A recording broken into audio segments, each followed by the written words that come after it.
Let's talk about gadgets and stats in Sonic Racing Crossworlds. I am confused as to why some things in this game don't seem to matter at all. Like, I don't know, parameters. Like, what do these even mean? I've done some research, I've tested a million things, and, well, to be honest, I don't think they mean a whole lot besides handling and boost. Well, even boost isn't that important. Like, having your stats at least above 30 is good in most cases. Acceleration I find does nothing. Like, if you have max versus no acceleration at all, I see no difference. Speed, if you go max speed, there's a little difference, but barely. So it doesn't matter too much. Power, I don't really get too much. Like, if you use a powered vehicle, you don't lose coins from hitting the wall or getting hit that much, so it's like good for keeping your coin, or I'm calling them coins. Freaking rings. Anyway, you keep more rings with power vehicles. I don't know if it's the same for power character or if it's just a power stat that matters. I have no idea. As far as boost goes, it just makes you charge your drift quicker, which you can just use quick charge gadgets to do that, so boost isn't super important, but you don't want it really low either, because I saw that with like no boost, you could barely drift at all. But handling is super important because of how you need to quickly turn in certain parts of the track to be able to take shortcuts and just for overall control with drifting and snaking. So out of all of the stats, handling is the most important thing to have. But even an average stat like I have here, 38, is more than enough to be pretty good.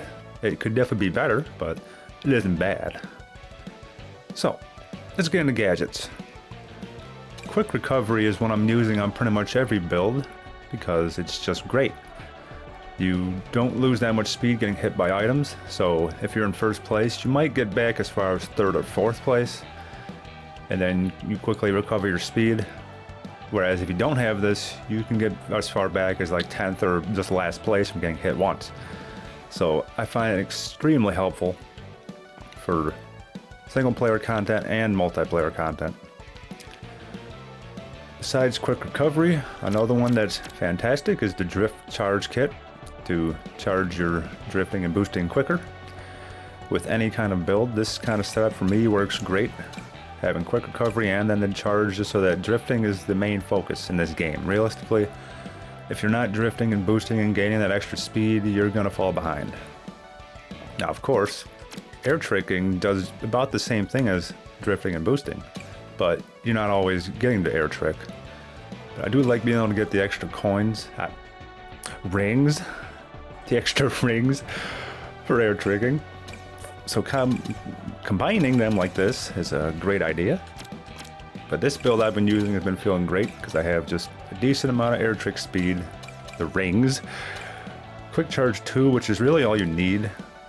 I honestly find that just running quick charge 2 and any other gadgets works just fine instead of the charge kit. Though the charge kit does give you extra handling, but this is more than enough for most setups to do well with, and I've been having a good time with this loadout right here, using a power vehicle and a handling character for a kind of well-rounded build that seems to do a little of everything, and it's working pretty good so far. Now, what else is there to talk about? Collision Boost is an interesting gadget, though I don't find it that useful, because if you're not next to other players, you're just wasting your slots. Though it is pretty good when you get to pull it off a lot, so it's a give or take. And this build is a little silly. This is for Hatsune Miku only, because of the boost character kit as well as the machine kit, which would maximize our boost stat.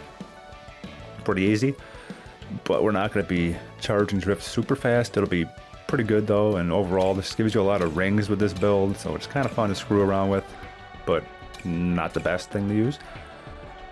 But anyways, oops. I was gonna look at gadgets here. These kit type things are not that great. From what I've seen, like the speed one, it really destroys your boost stat They all have a horrible negative impact on a different stat, and that's a major problem for me. Unless it's like something I don't care about, like acceleration getting reduced. So it's usually better to simply just run tuner 2 of any of these, like the boost tuner 2, speed tuner 2. Those are pretty darn good to use, and you save up space in your loadout. Again, this is fine by itself without needing the others. Ultimate charge is great if you're really good at using it, but I'm not, so I don't bother. I've seen people use technical drift, but I am, again, not that great at snaking yet, so I don't bother. Extended slipstream seems to be very good too, but at the same time, I've seen it be kind of a waste of space at certain moments, so I don't really run it that much. Rings are very important from what I've seen, more than your speed stat. Having 100 rings and keeping 100 rings is extremely important, so I like using a power vehicle for that reason. And running this is not a bad idea. I don't really see a point in 200, 130 is enough. Because if you get hit by a heavy hitting item and lose 50, you're only down to 80 at least, so you can recover to 100 very quickly. Other than that, a lot of the gadgets in this game just seem kind of useless to me. Like, I don't see much use in half of this stuff. Again, this is also useless if you have a power vehicle. There's no point of this existing. So I don't know why they made this a gadget, or why it's even a thing that you lose rings in the first place. Rings, coins, whatever you want to call it. But yeah, overall, quick recovery is my go-to. So let me show a short bit of gameplay to let you see what this little build of mine is doing.